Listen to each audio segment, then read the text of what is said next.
Hello, Voices from the Bench community. John Wilson here, and I wanted to share some news about the evolution of the Programill lineup. Most importantly, Ivoclar's new Programill 7. What stands out right away is the reduced air consumption this mill requires, but what you'll notice first is that impressive new touchscreen.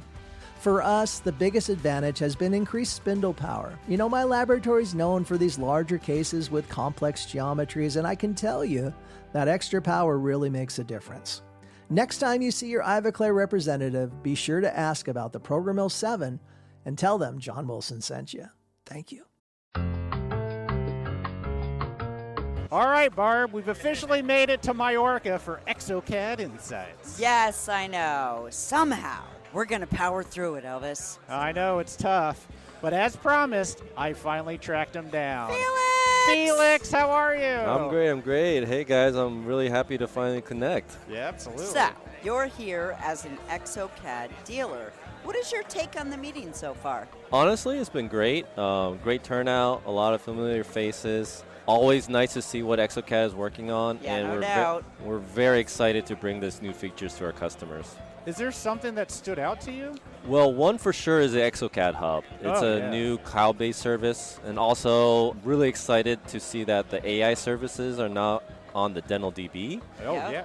We're still digging into the details, but as you can tell, there's a lot of things that are still need to be worked on. We'll definitely use it in our milling center when it's ready. Nice. That's really great. It sounds like a common rollout strategy for Imagine. Would you agree with that? Yeah, for sure. Any of these new products that come out, especially from exocad, we like to use them in our own production facility before we release them. Then for our support team, it's much easier to support our customers. And for ourselves to use those features as well, it's very beneficial to them. You know, that totally makes sense. So for you, what's the real value of being here? Other than the beach being across the street. Other than being in Mallorca, of course. Yeah. I mean, obviously, it's great to see everyone in person, especially our partners. Yeah. You know, we don't really usually get to have conversations with them, so it's good to see them without, the email or video calls. Oh, for sure. So Elvis and I totally agree. We do love face-to-face. Love these meetings. Yeah, for sure. It's good to take a step back for a minute, see what's going on, and not just do the day-to-day stuff that you do at work. Yeah, plus it's not too bad of a place to do it in. Yeah, not bad at all. Not bad at all. All right, let's get back to it. All right, man. It's good to see you, Felix. I'm really looking forward to getting you on our full episode interview here. 1 in the hour, next coming 1 weeks. hour. Yep. Appreciate it, guys. I'm looking forward to it as well. Thank you. Enjoy Mallorca.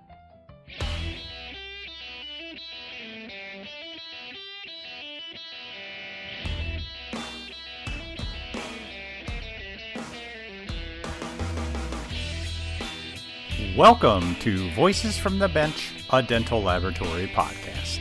Send us an email at info@voicesfromthebench.com and follow us on Facebook and Instagram. Greetings and welcome to episode 423 of Voices from the Bench. My name is Elvis. And my name's Barbara. What's happening, Barb? How are you? Sounds like you're out and about. I just pulled the car over and I'm taking my 2 German short-haired pointers for a run. Oh, do they keep up with you pretty well? Let's put it this way. I keep up with them pretty well. Oh.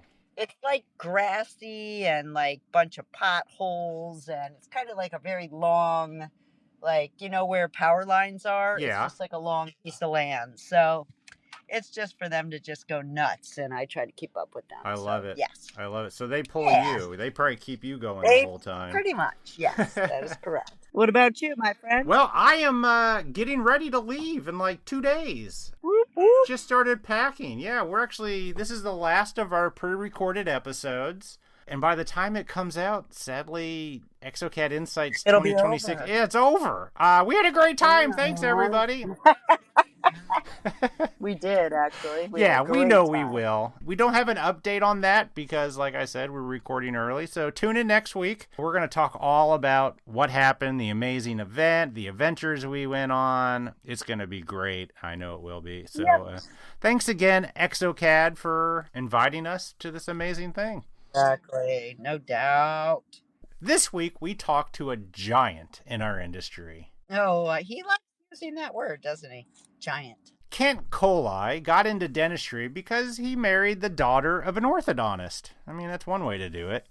After realizing the in the mouth was not really ideal for him, he eventually found a dental lab, and actually we're all better because of it.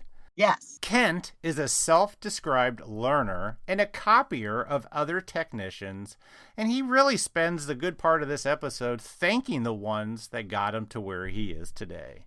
Yep, he's amazing. He calls them giants, and you know what? We call him a giant too. Yep. From learning from the Archibalds, to owning his own lab, to partnering with great companies like Noritake and Ivoclar, Kent has picked up a lot over his journey, and he's always willing to share. But now he's the newest member of Ivoclar as their new director of technical and digital services, and we couldn't be happier. So join us as we chat with Kent Kohli.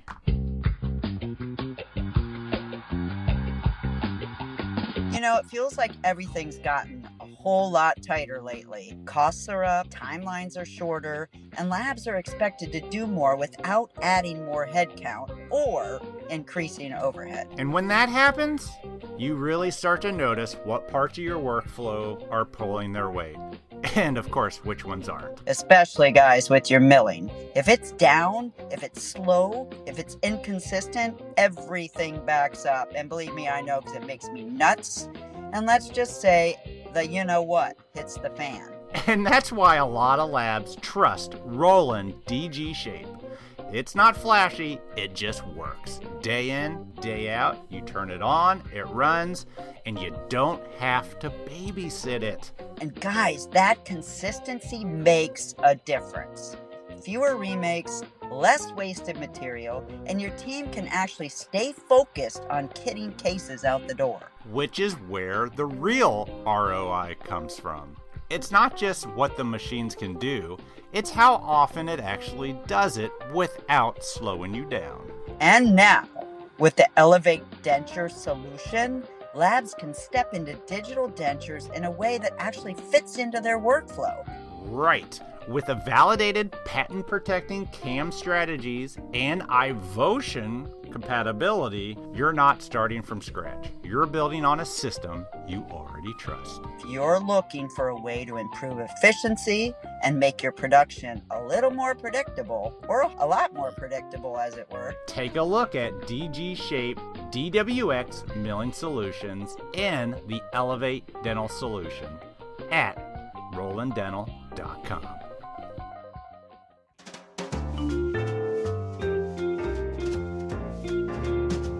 Voices from the Bench. The interview. How do you pronounce your last name? I pronounce it Kohli, but everybody else pronounces it Kohli. So just think of E. coli. It's not spelled the same, and now you'll never forget. You got to find a more positive thing to associate. Oh, I know. that You with. should talk to my second oldest daughter. Her name is Alexis E. coli. oh my God! Did Oh you my do gosh. that to She her? was Really? pre-med, and yeah, she got teased quite a bit. And she's pre-med? She was, yeah. She ended Oh. up going into finance, and she's a MBA in finance now. But it was funnier when she was in E. pre-med. coli. That's Jesus. awesome. Well, we are excited today because we're actually having a delayed conversation. We were supposed to talk before Lab Day Chicago. Things happen, we get it, but we're still extremely happy to catch up with Kent Kohli. I think E. coli. Yeah. Kent Kohli, who's now with Ivoclar, but I know has a long history of labs. Kent, how are you, sir? I'm doing fine. Thank you for the invitation. Yeah. Absolutely. I've known about you. I don't know if we've ever met, but we've crossed paths, I'm sure, at many a shows. But I know you have a history with some big labs, some good labs, some companies. How'd you get started into this mess? Well, the short answer is that I married my orthodontist's eldest daughter. Nice. Yeah. The long answer is she and I went to school together for all of junior high and high school. I grew up in the Midwest, but moved out west to Utah I was a music major playing a trumpet on scholarship my freshman year. Nice. And then I went overseas for a couple of years, left the States and lived in Italy. And that was my first exposure, even prior to having orthodontia. And of all places, the home of Dental Arte lab benches, and the other bench was a similar company. So I was like, wow, what is it all about? And suffice it to say that once I got engaged to my wife, my father-in-law said, "Welcome to the family." He said, Nice. at the time I had switched to architectural engineering and had just gotten accepted into the program at the University of Utah. And he said, no. He said, I'm going to be retiring in about 10, 15 years, and you're going to dental school and you're going to become an orthodontist. It wasn't quite that firm, but more or less that was the idea. Okay, wait a minute. Let's slow down here Who for a told second. you that? This is my father-in-law. Your father-in-law? My father-in-law. And you had no interest to go into dental. He was just like, you're going to do this because you're marrying my daughter. I was always a very good student, but my father-in-law, who just passed away, that was part of the family emergency that caused us to have to reschedule. Yeah. He was a lifelong mentor to me. And he was so passionate about orthodontics and was probably the most, what's the word I'm looking for, had the most integrity, wouldn't extract bicuspids or anything. And he was... Oh, even back in the day when everybody did. Exactly. And wow. He was so passionate about orthodontics that I became fascinated. So I started working in the ortho lab in 1991, and I changed my major, pre-dental, and to get additional dexterity, I started working in a dental laboratory, and I was doing, everybody has to learn to sling plaster in the beginning, right? Oh, God, yes. True. Yep. And that guy didn't even have a position available, but he just said he felt like prompted or inspired that I needed to hire this kid. And I will tell you that was a pivotal moment for me, because all of a sudden, working in the laboratory, he had me finishing metal, and I couldn't understand why these guys were building up the cuss tips and the occlusal cuss tips and incisal edges, and making them 2 or 3 millimeters thick, because I just had to grind them down and put a hole in them most of the time. True that. Yeah. Yep. But as the case was back in the day, you could only learn maybe 1 or 2 skills, and you weren't shown everything, and there wasn't really an exchange. And I know, Barb, you remember those days too, and maybe it wasn't so different, Elvis, when you came on board, but there was not an exchange of information, because you always feared that you were training your next competitor who was going to take everything you had taught him and set up down the street and take your clients. And it was a really cutthroat, price-cutting landscape. And then it kind of got better, and now we're back to the race to the bottom in some respects. But anyway, when it came time to go to dental school, I took the Kaplan preparation, did all my prereqs, and I was a really good student, but it didn't come easy because I was very right-brained at the time. And I said it was a long story. So anyway, you're fine. No, you like long stories, trust me. Yeah, I applied to dental school, and then after hold on, you applied to dental school, so you took his advice, and you're like, I'm going to do it? I did, yeah. And that was a couple of years of taking prereqs. I was already halfway along in my college career, and so I changed majors, and as you do when you change majors, you got to take a bunch more credits. But instead of graduating with a bachelor's degree, I ended up completing basically what was the equivalent of 5 years of college, thinking that I was just going to go on to dental school, because at that time you didn't have to have a bachelor's.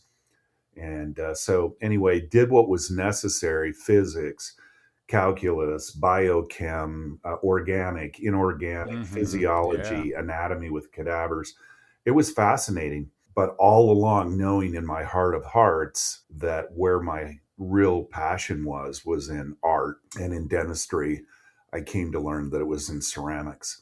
And that one guy that hired me, his name was Martin McKinney, military trained, because he had listened to that little voice in his head, or whatever you want to call it, he changed the course of my life. And so, yeah, it was pretty awesome. When you say that, he was the one that brought you into the lab and didn't really pay you, but you got to see and learn and work with your You hands. learned early we don't make any money. Yeah. Yeah. And so what, you fell in love with it right then and there? I did. The blend of technology, a little bit of engineering, a lot of art. And I remember he would like shrink as a person when he heard the doctor walking up the stairs, and he would start mumbling and murmuring. And I'm a pretty observant guy, and I was trying to take it all in. And every time this doctor came to the top of the stairs, which was unusual, right? Because all laboratories were in basements. You're in the basement without yeah. windows. Yeah, well, this was the opposite. He had a put us window? on a pedestal, if you will. And anyway, Marty would shrink. And so I kind of started to see that there was kind of an interesting relationship. And combined with the fact that nobody wanted to share anything, I was like, communication is the enemy. And this seems really strange. Maybe I could do it differently. How big was this lab? Was there quite a few technicians? It was not large at all. It was a relatively small lab, and Martin was an amazing technician. I think he was trained in the Navy, but there were only 4 of us in the laboratory. Oh, wow. Yeah. So you got to learn everything? No, he told me, he said, "You are so eager, and I wish I had the time to teach you everything. You can work here as long as you want." But he said, I know there's this school down south in Utah, and it's at some fancy institution that does dental research. And he said, "How about if I make some phone calls?" And I don't think he ever was able to make a phone call. But again, I was still working chairside for my father-in-law because I had just made this decision in my mind. And at the time, I was accepted to dental school. And I basically had proven to myself and proven to my father-in-law that I could do it, that I had stick-to-itiveness. But when Dad finally came around, and I had the courage to tell him, he, of course, I was his son by this time, and we had a really special kinship. And it was a great foundation because he only used clinical terminology with me. And that has served as a great foundation and kind of given me an extra competitive advantage, because I already felt very comfortable around doctors and realized, hey, they put on their pants the same way that I do. My dad used to say that. Yeah, they're real people. Yeah. And there's good ones and there's not so good ones. And we all know that. But one of the doctors in the building that I really got to know, who was Dad's best friend, Dr. Brooke Olson, out there in northern Utah, he said, "Hey, your dad told me that you decided not to go to dental school, but congratulations on getting accepted. He said you love the ortho lab and the dental lab. He said, have you ever thought of making caps?" And I'm like, I had not heard Making that. What? Making caps. C-A-P-S. Oh my God, that's an old word. Yeah. And I said, it's almost an insult. What are you talking about? And Brooke said, yeah, making a fake tooth, a cap. And he said, some people call them crowns, but around here we call them caps.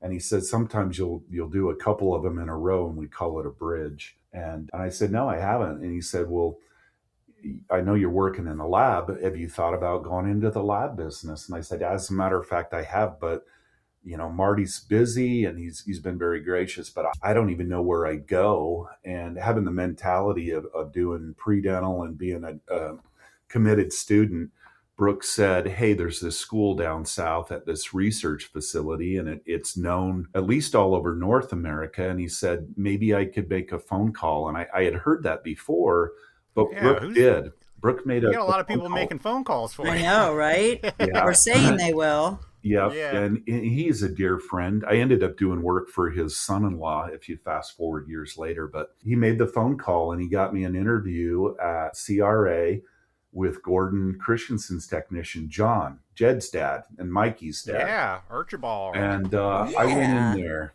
and I watched him build a couple of crowns, and he gave me a test where I had to carve a piece of chalk which I also had to do to apply to dental school. And, that's not very easy because it's kind of like carving zirconia. It's super brittle. You got to know what you're doing.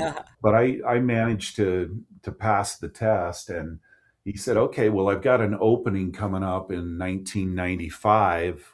May, and at this point it was like 1993 January. Come on. Yeah. Oh, really? What the I'm hell? like, I'm like, okay, well, put me on the list. And I said, but if you have a cancellation, my wife was with me, by the way, and she's like, yeah, this is right up your alley. You're going to love this. That little voice again spoke to me and said, hey, this is what you need to do. And I got so excited. I went back home and started, this was before the internet. I really sound old now, but, or right around the time that Al Gore created the internet. Yeah. Yeah. Laugh out loud. And anyway, so I went to the library is what I did. And I researched it. And to this point, my boss out there in northern Utah hadn't really set aside time for me to watch him. So I knew it kind of looked like sugar in a bottle, and PFMs were the restoration of choice unless somebody wanted to do all ceramics. Yep. And I learned that later. But John called me the 1st of May the same year, and he said, hey, I just had a cancellation, and a gentleman's wife was diagnosed with MS. I could sense your passion already. Is that something you could work out? And I said, when do I start, without even talking to my wife? He said, can you be here in 3 weeks? And so literally it was the day before my, 1993, I would have been 25 years old. The day before my 25th birthday, I started my career in learning ceramics. So I'd been a technician for a couple of years, if you want to call it that, putting holes in metal frameworks and pouring bubbles in stone models. And I started, and I was like, man, I had goosebumps. And then he said, oh, your microscopes are coming, later this week. And that was one of the most humbling experiences. But why? Because you didn't realize you couldn't see, or what? Yeah. And, besides being a beginner and not being good at it because we were using Bunsen burners and instruments, and getting the cadence down where too hot, too cold, and just not being able to really work with it. And then electric waxers had just barely come out. Wow. And I had been, of course, reading everything I could get my hands on. And there was this magazine called LMT. Yeah. And I'm like, Belle de St. Clair, who is that? And we met him. Yep. Yeah. Yep. And so I ended up ordering one on my own. And the cost of the program in 1993 was 14 grand. To me, that was a ton of money. Yeah. And to show you how much my father-in-law had faith in me, he said, I'll pay the loan and you pay me back. So was he okay with you switching gears and realizing that you wanted to go to lab? He kind of came around to it. He said, you would be really good at this. And I know it's a lot of pressure to graduate first in your class, because at that time, the number one specialty, you had to be number one, or worst case scenario, number two. Wow. And I was a great student, but it didn't come easily. And I knew, you have to be honest with yourself as well. I hated working in the mouth chair side. And I literally cut all the ligature wires and pulled the arch wires out. And he bent all of the wires himself, and then I would tie them back in. And I took all of the x-rays, all of the records appointments, all of the photography, the impressions, and a whole bunch of other things. And whenever I got in the laboratory, I was just at home. So I knew early on, my right brain was where like, you liked. Yeah. But his whole goal was for you to take over that practice. What did he end up doing? Yeah, it was. He only had one son eventually that would go into the business. Oh, okay. And he ended up being one of my clients as well. But he did not go to ortho school. He was super bright and is super bright.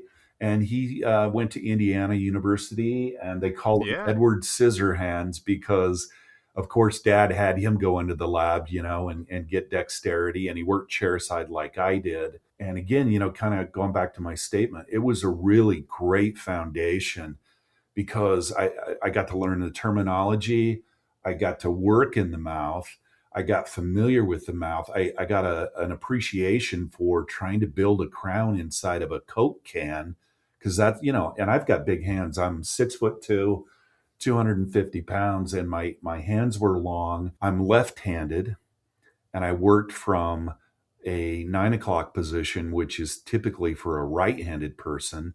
Interesting. And to be honest, I think that had a lot to do with my frustration working in the mouth, is I should have been at a 12 or a 3 o'clock position as lefties do. Ah, that's kind of genius for realizing that. Well, I didn't realize it at the time, but I did. If I could have moved to the 12 o'clock position, but the operatory wasn't set up that way. But anyway, it was all, I think, a stepping stone, as many things in our life and our career are. And I have no regrets. It was an excellent foundation. I got very comfortable being around other dentists. I did things socially with my father-in-law. And anyway, I went to a lot of clinical conventions, ortho symposia and stuff. But I owe everything to Dad and John Archibald. So when you got into John's school, how much did you bring from the other lab? Do you think it made it easier, or did you pretty much have to relearn everything? Some things. So I had only started doing crown and bridge waxing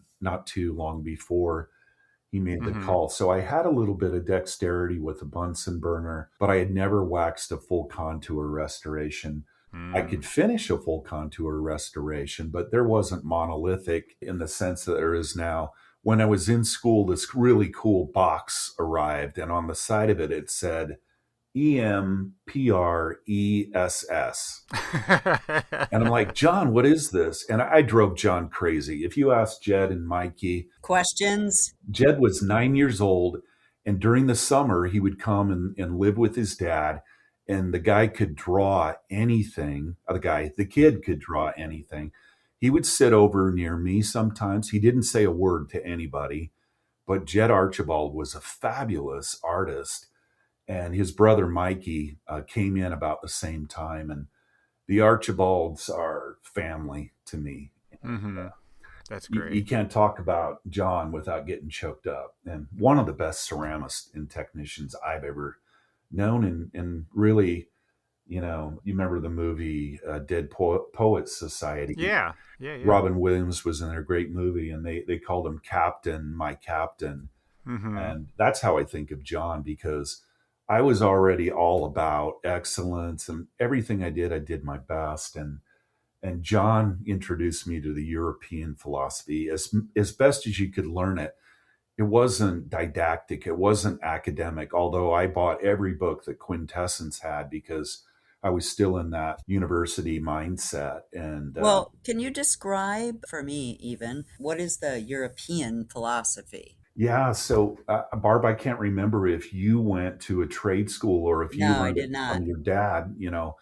Like a lot of my kids all worked in the laboratory, and fortunately, most of them were bright enough to see that, hey, this is long hours, and you got to pay Get a me huge out of here. price. Yeah. So anyway, the European philosophy, and I've come to learn it very well, is they graduate from high school, and in some countries, their senior year or even junior and senior year is concurrent with their first years of lab school.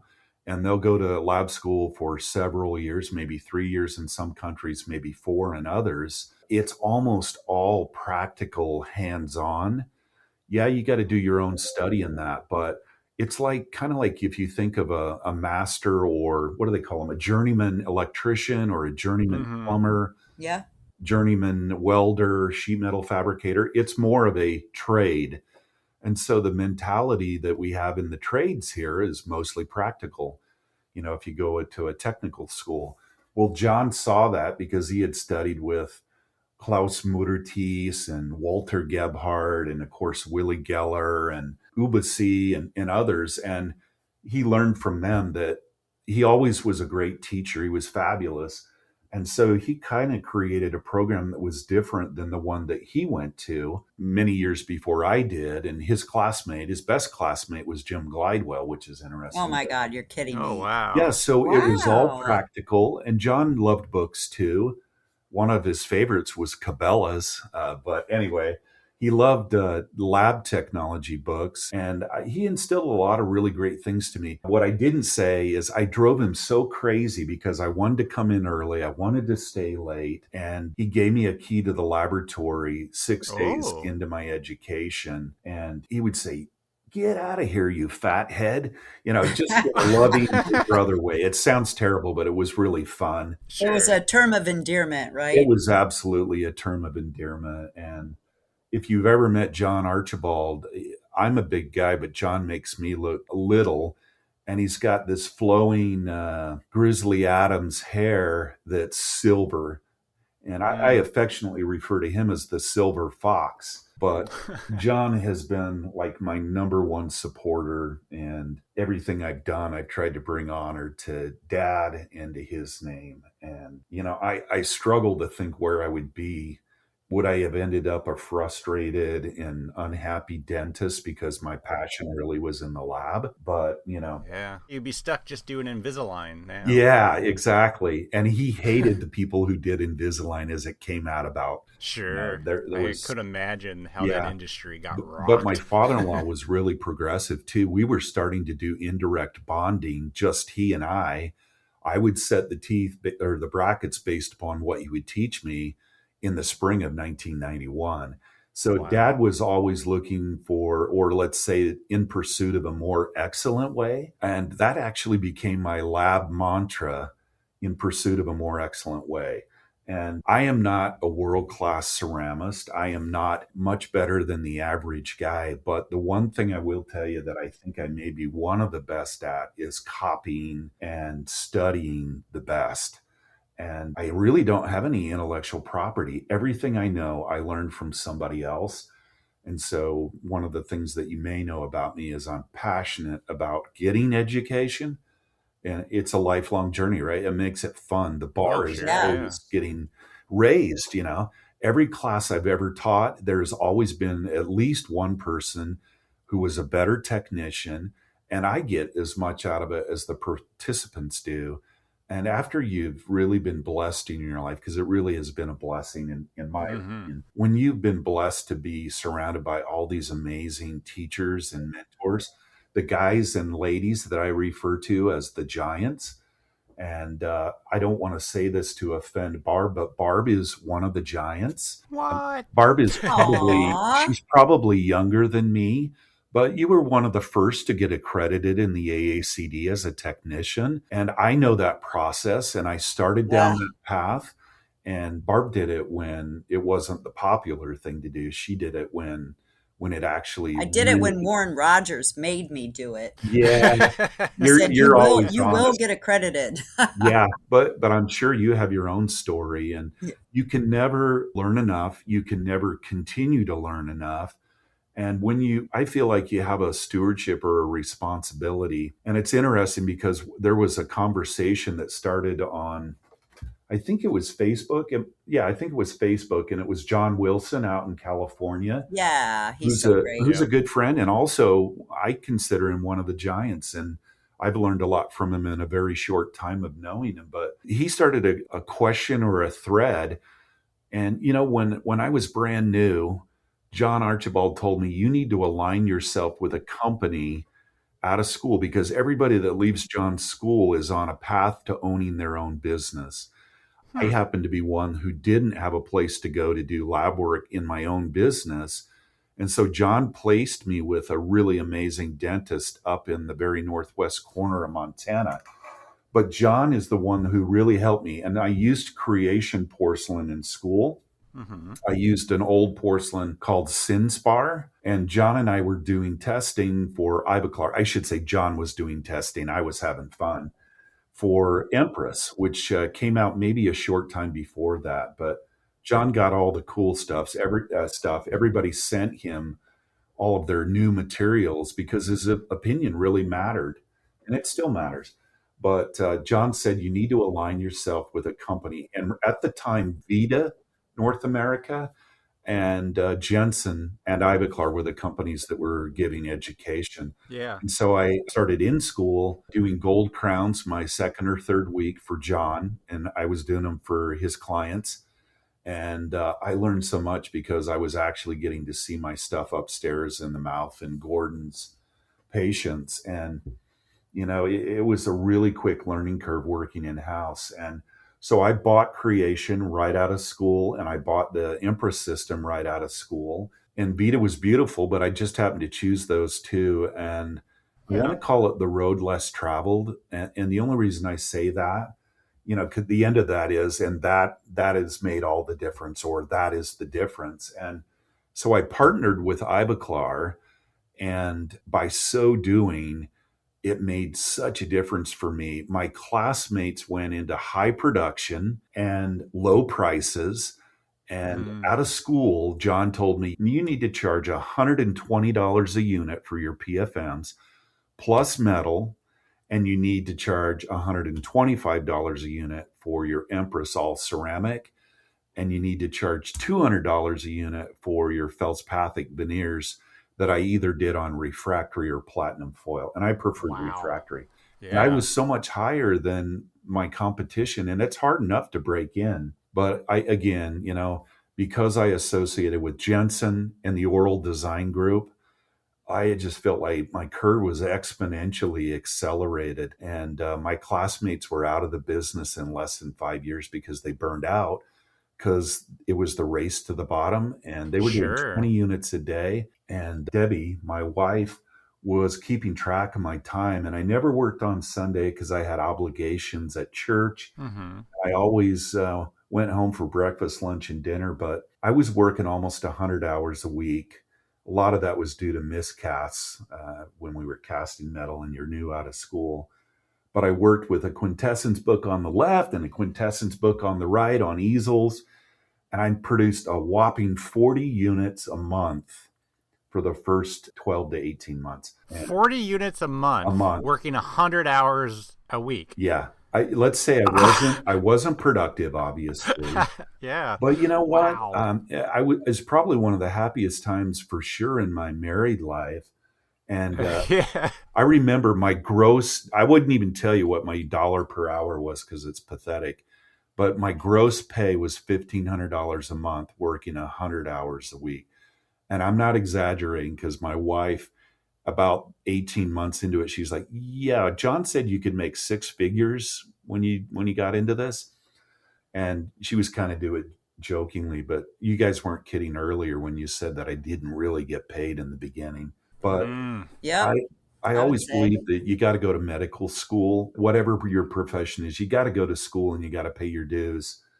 And I make myself sound old, but I think you really build character through that experience. And there are a lot of younger generation technicians that I know personally who maybe I had a very, very small part in teaching them early on. And you'll know the names. Pang Lor is one of the people that I'm most proud of. And the other one is Henry Bradford, who's the tooth geek on social media. The tooth geek, that's and great. I had goosebumps because I had the privilege in 2018 of inviting Pang into a lab that I was a fractional owner of and did really high-end work. And he came in, and now the student was the teacher and the teacher was the student. And those two, there have been others, but those two in particular, you don't start teaching because you say, oh, I want to be a KOL or a teacher. Back in the day, you had to really learn and you had to master certain techniques. And if you were lucky and you really fell in love with one company, then you might get an invitation. And I think it's a little bit different nowadays, but there's still people out there like Henry and Pang and the Park brothers. And I probably shouldn't start naming them because there are so many young. Yeah, you're going to forget something. I am. Yeah. All they do is go on social media and start showing their work. And, nowadays I think it's easier to get people to look at you and be into your work.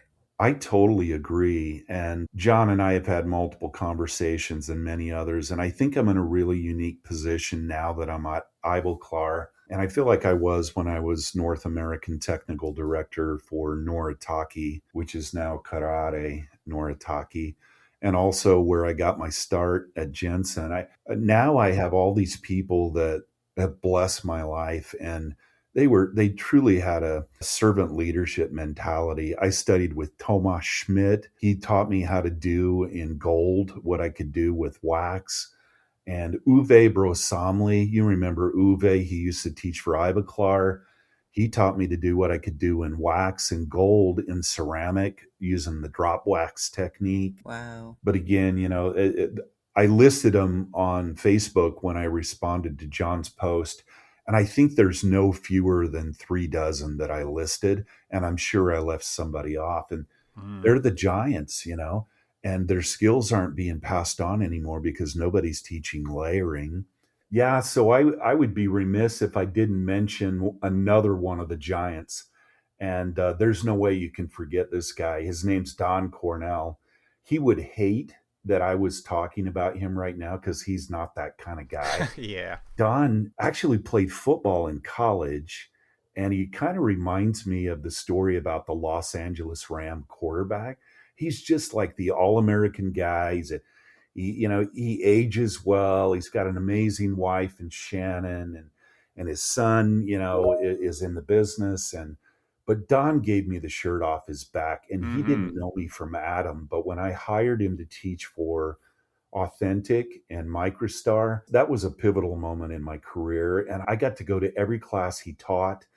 And I asked more questions than the other people participating.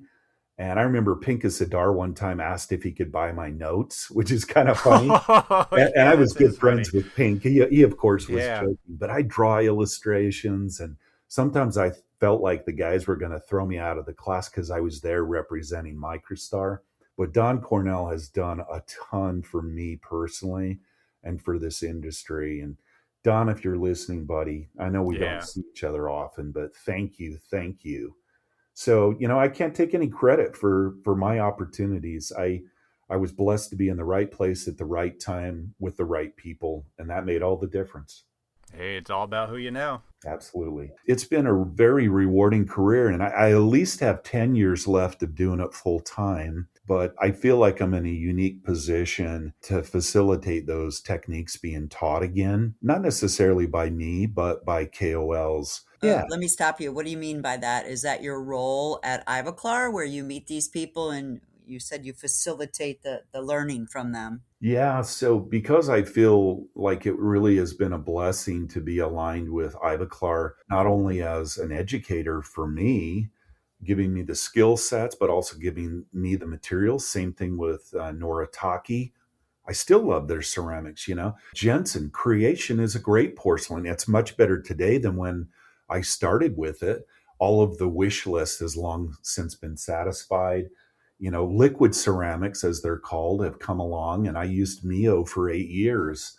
And I was still working at the bench up until August the 11th, which is when I left the laboratory that I was working in doing high-end cases. And so Ivoclar, like last August? Yes. Yeah. So I think we're missing a gap. Before we get you to Ivoclar, let's see, you were with Archibald. You left, you opened your own lab? I did. Yeah. I started, and I'm almost embarrassed to tell you the name now because... Is it E. coli?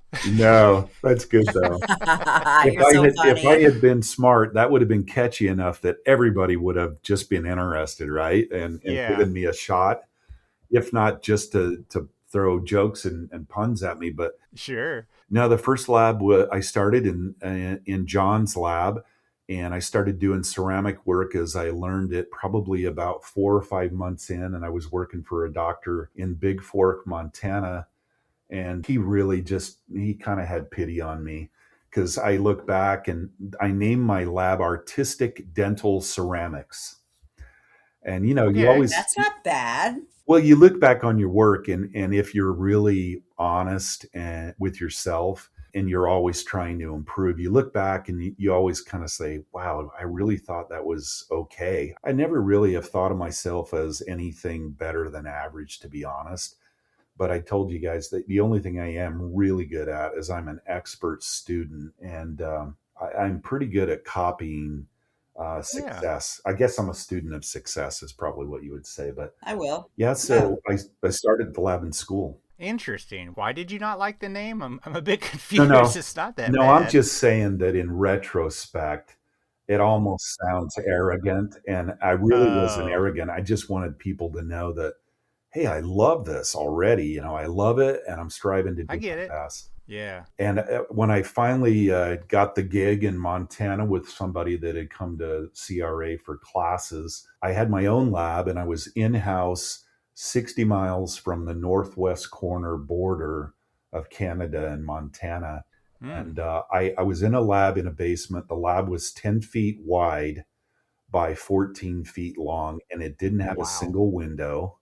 Oh. And that's where I spent 100 hours a week. Oh. And it was all good. But at the time, I got to seat my own restorations because they had expanded functions in Montana. You'll learn a lot doing that. Yeah, I took a shade on every Yeah, you single will. tooth, even second molars. And so when they seated them, oftentimes, not every tooth, but oftentimes, I would see all of them once they were cemented, but I would get to seat them. And quickly I learned what a proper contact should be and what proper occlusion should be. And meanwhile, I was spending any little spare bit of change on continuing education. And, I really would never do it differently. And we ate a lot of 5-cent cones at McDonald's. Saving your money for education. We did. And I can tell you, I think a very conservative estimate would be somewhere between $500,000 and 600,000 over my career. Wow. And I met some of the most wonderful people in the whole wide world. And one of those people who I think every technician's dream teacher is Walter Gebhard in Zurich. And he was in the shadow of Willie and was apparently good friends with Willie. But Willie didn't feel like he needed to, let's say, anoint him as one of his disciples, if you will. Interesting. But I spent a day with Walter after I went to Liechtenstein for Ivoclar back the end of January. My last day there, I set aside and I communicated with Walter, whom I met about 5 years into my career. And he's 69. He's still working hard. And it's like he loves his patients, I think, more than their doctors love their patients. And he's just pushing the bar, and he embraced digital to facilitate greater artistry. And those are the giants, and he doesn't go and teach anymore because he doesn't like to travel. He's in extremely good health. But gosh, it's a pinch me kind of thing that for some reason I was really blessed to be able to literally stand on the shoulders of giants. And in my kids' vernacular, I learned cheats or I learned hacks. They shared all of their secret sauce willingly and without any expectation. They had no idea what a brand was, really. Right. And these people, they didn't teach classes because they wanted to pound their chests and run down the court and let everybody know that it really is about me. Yeah, look how great I am. And they'd walk around and they'd kneel down next to you, and they would spend whatever time it took to make sure you had an individualized experience. And I'm not saying that there aren't good teachers out there today, because there's some really good ones still. But I feel like with the advancement of materials in many great companies, three or four I already named, the materials work in our favor, not against us. And Barb, I know you have a ton of experience like I do in all ceramics. Right. And you probably did those feldspathic veneers as well. And they're kind of making a comeback. The lab I just left, we were doing... Was that a sigh? Yes, that was a large sigh. Yeah. First of all, prep less. So minimally invasive is the buzz now again. We've already been there and done that. And about 1% or fewer of the patients that see a doctor are even candidates. And then what about Thank you.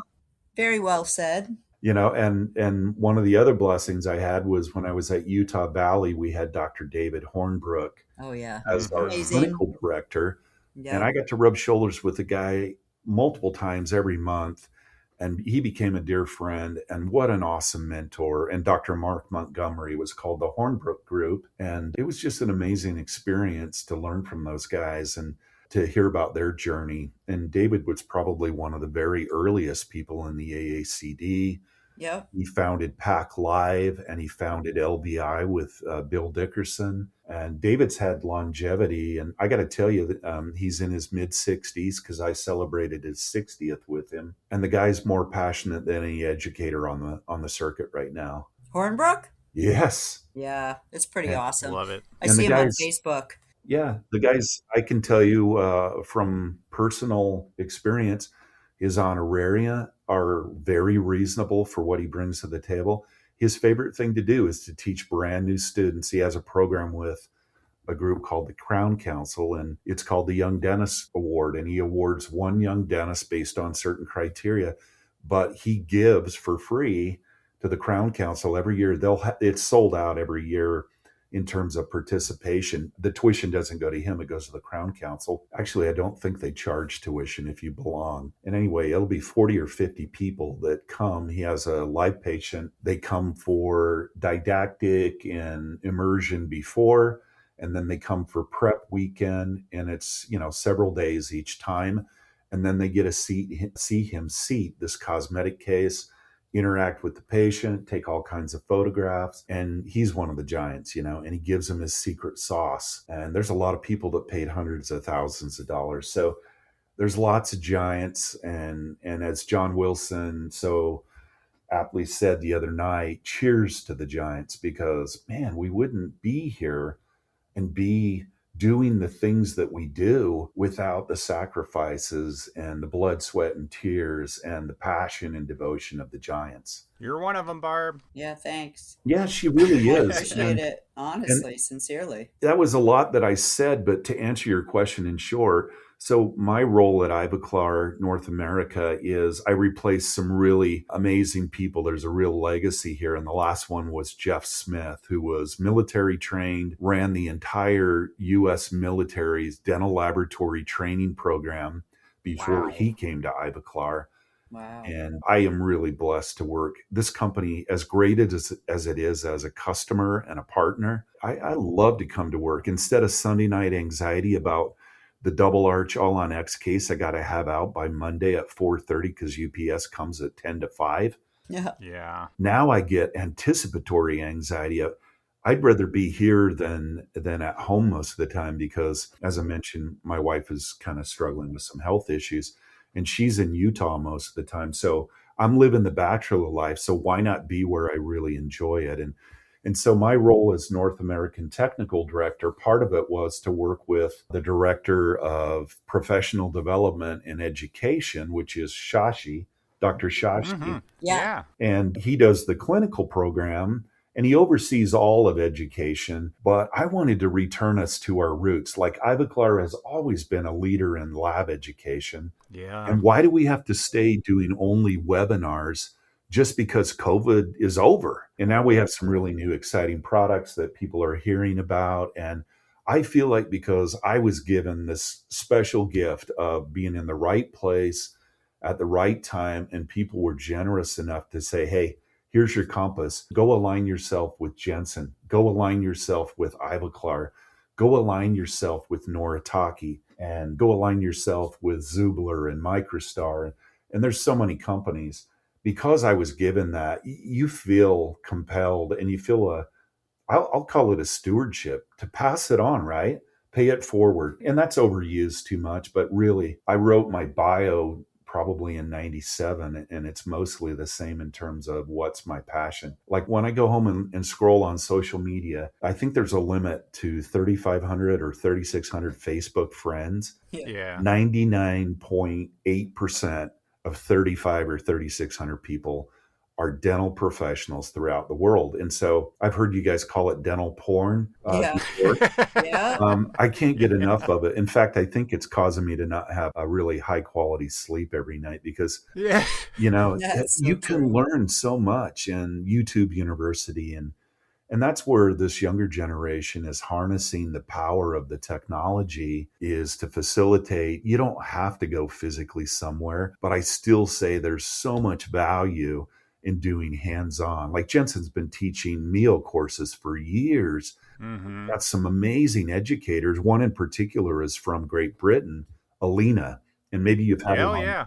We've had her. Yep. She's awesome. And I've only gotten to know her just a little bit through conversations on social media. I was supposed to meet her in Chicago, and then we had the death in the family. But, Jensen's probably has done one of the best jobs since COVID for sure. Vita is not like in the same place, and that's not a criticism. It's more of an observation. Yeah. They still have great products, but they're not doing hands-on to the degree. Pete Peasy was one of their main educators, Ed McLaren, and some others. But I want to return in the truest sense Ivoclar Technical and Digital Services, which is my stewardship, and help this generation to learn some of those skills. And comprehensive layering is not even efficient or practical or necessary anymore. But I think there's a place in layering incisors, at least micro layering. Yeah. Some cases you can nail with liquid ceramics, no doubt. And I was a skeptic, even though I started using it,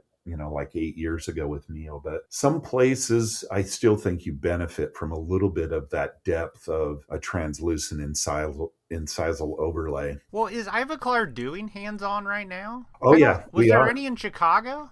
We did in Chicago and felt. Okay. In fact, our marketing manager here, John Isherwood. We love John. Hi, John. I love John as well. And John, gave me a leg up the first time I started doing my own. I think was it Eris? So I started with Empress 2 back when that was painful. It's painful for all of us. We don't like to talk about it. But without the failures that we learned so much from, it came to fruition from Empress 2 to Eris. And now today what we have, Emax. And I don't remember, it's tens of millions of successful restorations. Yeah, you hit the mother load with Emax. Let's all agree on that. Yeah, and I can't take credit for it, but I can tell you that it doubled my income the first year when they really mastered that product. It doubled my income. And Barb, I'm sure you would agree, and this was the case. When I went to Utah Valley in June of 2018, I was shocked. I knew a lot about the lab. I had spent time teaching in the lab, and I was really good friends with many people there. So for me, it was almost a homecoming from living in Nevada and managing a guided surgical specialty laboratory. We were doing 120 to 150 units a day of all ceramics. Now we're talking. And 85% was IPS Empress. Yeah. And it was Dr. Hornbrook's favorite material. And Barb, and I know, and Elvis, maybe you worked with it too, but it might be the prettiest all ceramic lucite reinforced feldspathic ceramic ever. Well, I know Jed Archibald, when he was on here, he was singing the praises of Empress. And my first Empress restoration, like I said, was in school, and John did it. And we were like, wow, this is something really special. And as they say, the rest is history. If I hadn't been introduced to that and those partnerships with these great companies and their education, who knows? I might have been the same as my classmates. I might have been selling neon signs or started it. I've always been entrepreneurial, but yeah, I mean, so Elvis, I don't recall how old you are. I think you're kind of between this younger generation. No, he's old. Is he? I just act young. That's all. Well, that's the secret sauce right there. My wife always asks me why I'm so immature, and I'm like, you got to stay young. Yeah. Bingo. No, and I hope that anybody who might be listening is not offended. When I say the younger generation, obviously, look what digital has done for us. It allows us to spend less time doing things that are so time consuming. And now I can focus on the art. So I think it's really enabled and facilitated even greater aesthetic results by allowing us to spend the majority of our time on contour, surface texture, incisal embrasures, line angles, deflection zones, occlusion, etc. Incisal edge effects. He's talking my language now, Elvis. Yeah. Move along. But anyway, so my role at Ivoclar, first thing, when I interviewed Dr. George Tasowski, who's my boss, and they brought me on 4 months before Jeff Smith retired. So my first day here was September 2nd. Yeah. So we had continuity. And even though I had done the role, 3 times prior for 3 other companies, every company has its unique landscape. And to be honest, I'm still learning that here. But I work with some of the most amazing people. And John Isherwood enabled me to help plan Chicago. Unfortunately, I didn't get to go enjoy it but I heard it was a great program.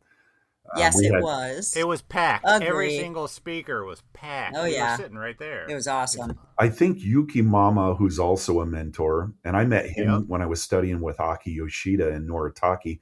Yuki was let's call him the right-hand man to Aki. And now fast forward Yuki, I've known Yuki since 2003, 2004. And I met Aki in one of his first courses in Manhattan in 1996. That's crazy. So anyway, my passion, my responsibility is to make sure that we can pass those things that are practical and are prudent to still do, combined with these new materials, Mio, Ceram Art, Adite has another liquid ceramic. There are many of them. And, but we established an educational curriculum through Dr. Shashi, and he's been very supportive. And I think we have between 22 and 24 classes on the books starting May. Whoa. That's amazing. Yeah, so we're teaching in 3 different facilities: Mississauga, Ontario, which is just outside of Toronto, the thriving metropolis of Amherst or Buffalo, New York. And then in the LA area, you've probably had Juan or Nelson Rigo on this program as well. I love Nelson Rigo. Yeah, that's so our cool circle, right? And he was my mentor. Yeah. Me too. And I've known them only because I got the privilege to work for Microstar and Authentic. And I kept hearing this story about the Rigos. This could be a full day of conversation. Oh, for sure. I mean, don't you ever pinch yourself, you guys? Because there is no shortage of talent and great education. It's the whole reason this podcast exists. Yeah, no doubt about it. There's so many great people that are willing to share. Yeah, it is. And I think it's very necessary, and it connects us all over the globe. And social media does that as well. But yeah, we designed this curriculum. We also teach in Santa Fe Springs in our academy there. We call them academies. Our facility for teaching there is adjacent to Juan and Nelson Rigo's lab. And they've been key opinion leaders and great friends. We've all shared clients together, and there's plenty of pie to go around. And sometimes we even call each other and say, hey, I did this case, and Dr. Wells or whoever the doctor is in Nashville doesn't quite like it. And so I suggest that maybe you guys give it a shot. And it's always been this really wonderful relationship. We did the same at Utah Valley, Juan and Nelson, where we just have this friendly, brotherly, sisterly kind of competition. And we're just pushing each other's skill sets and elevating things. And it's part of the fun. And when you get to this point in your career and you meet so many wonderful people, it's just rewarding. And you don't even talk about business anymore. And I learned business from the Rigos. There was this guy too, back when I was in Libby, Montana, who was doing these amazing anterior crowns for that one doctor in Big Fork, Montana, Larry and Joe Clayton. They're long since retired, but I used to go and watch Dr. Clayton seat these amazing anterior crowns on Fridays because he was good enough to let me learn. And it was like, who's the CMR Dental Lab? He's like, oh, they're over in Idaho. And after about the 3rd case, I'm like, I got to find out, who is this guy? And he said his name's Matt and his lab's CMR. And I'm like, what does that stand for? And he's like, I don't know, but they're really good. And I'm like, yeah. I have no clue. And I reached out to Matt, and I think everybody owes a ton to Matt. Yeah. And Lee, I said I wouldn't leave anyone out. Brad Jones, Lee, Matt.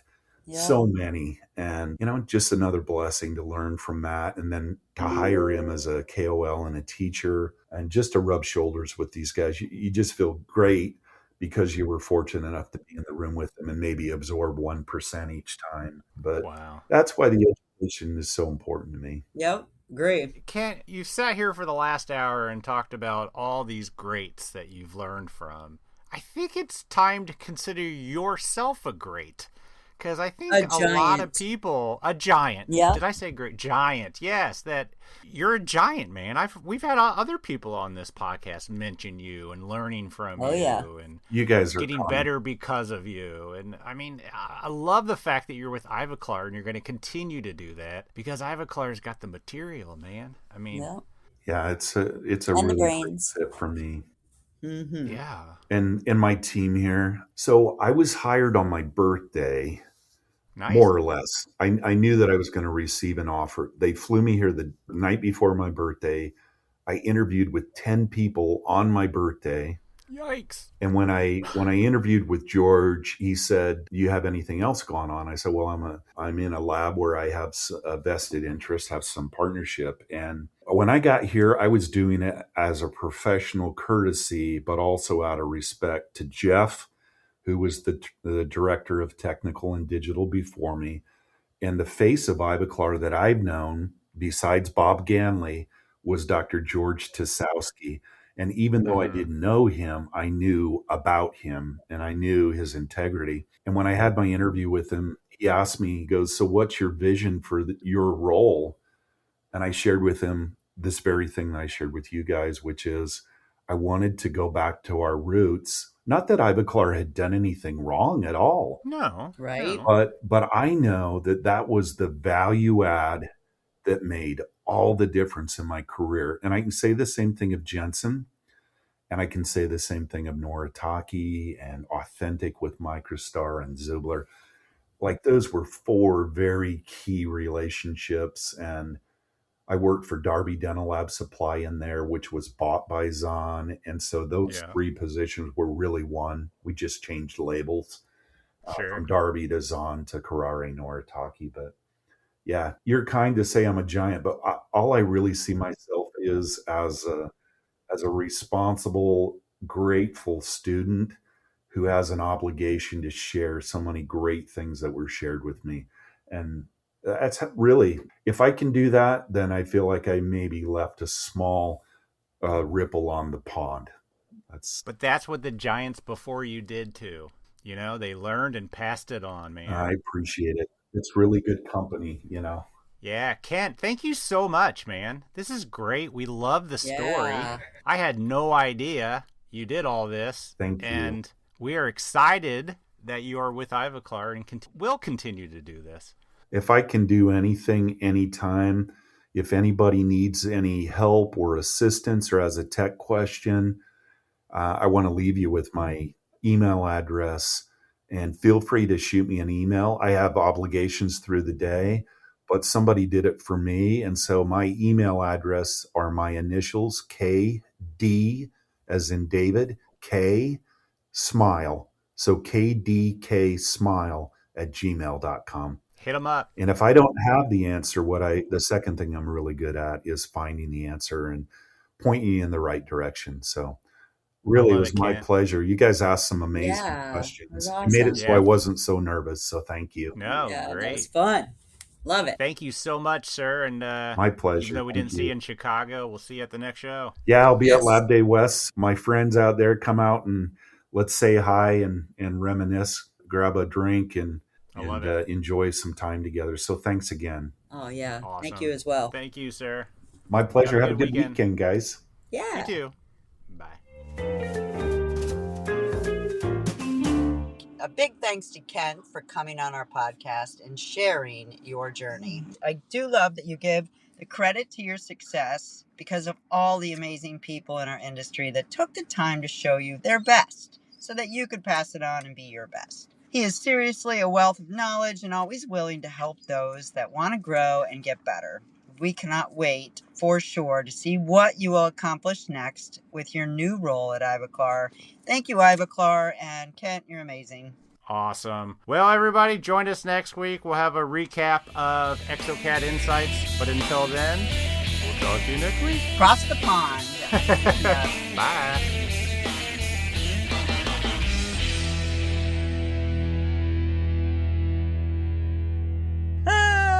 I'm never going to let that down, but I'm not going to let you. Right. The views and opinions expressed on the Voices from the Bench podcast are those of the guest and do not necessarily reflect the official policy or position of the host or Voices from the Bench, LLC.